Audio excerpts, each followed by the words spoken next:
Frost. 03. We get home just a little after 10 p.m. I had expected the dinner to go in a totally different direction, but weirdly it wasn't as bad. After taking my shower, I wear a robe over my night dress and turn on my laptop. I feel tired, but I do know that immediately I touch the bed I will start hearing my son's cry, and that is something I try to avoid as much as possible. Dainty walks in on me just before I plug in my headsets. He has this disapproving look on his face. Just a few more hours and I will come to bed, I say, selecting a playlist without bothering to look at him. Would you like to watch a movie? What? A movie, something on Netflix or catch up. What do you want, Dainty? When did it become wrong for me to want to watch a movie with my wife? Or has it become a crime now? I chuckle. No, it hasn't, just that we haven't done that in a long time. Maybe it's high time we do, he says, coming to sit next to me. I watch as he logs into Netflix. He picks a rom-com and leaves it on pause before walking to the kitchen. When he returns minutes later, he has popcorn and orange juice. Just like the old times, I say, putting the laptop away. Just like the old times, he says, kissing my forehead. He goes to turn off the light and comes back to make himself comfortable next to me. We are covered in a fleece blanket and I am so comfortable being seated next to him. 5 minutes into the movie we are both laughing our lungs, but then my mind switches off. I don't know what triggers everything, but I find myself thinking of the days that led to Tumelo's death. Dainty left home for work in the early hours of January 25th last year, and in the evening I went into labor. Tumelo was only supposed to arrive a week later, but after not feeling fine the entire day and after going to the hospital later, the doctors looked at me with worry and told me they had to induce birth or both of us would not survive another day. I remember calling Dainty a million times and his phone wasn't going through. He had mentioned that he would be in areas without network, but God knows I needed him then more than ever.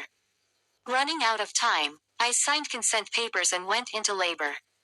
12 hours later Tumelo came. The pain was excruciating and at some point I thought I would die, but when I held him in my arms for the first time it was worth it.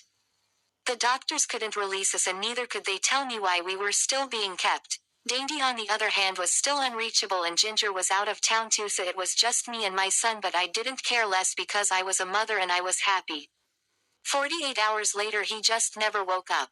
The doctors tried everything they could, but he was gone, and after trying to reach my husband for hours he was still unreachable, so we had to bury him. Dainty came home 3 days later and I had been discharged by then. I remember going to the nursery and having this lump on my throat that made it hard for me to breathe or cry. The 3 days that I was home after his death I just sat in one position in the nursery, curled into a ball.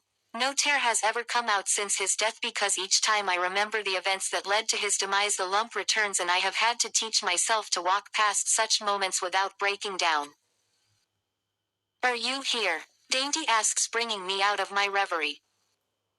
I am, babe. I lie. He pulls me close as if reassuring me that we can still get back what we had. I wish it was that easy, but Tumelo's death did a number on me. I don't think I will ever get over it.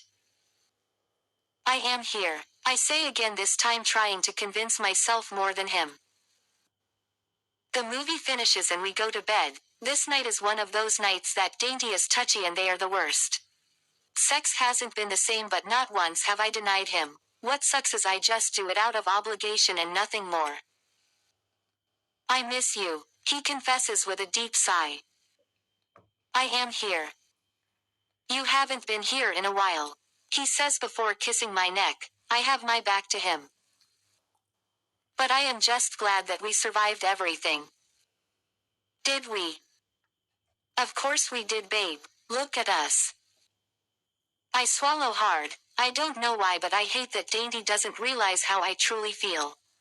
We might have lost Tumelo, but I lost him in more ways than he did because I was alone through it all alone. Yeah, look at us, I say, turning around to kiss him. I would rather have emotionally detached sex with him right now than have a heart-to-heart. Your friend and author. Winnie. Hibiscus.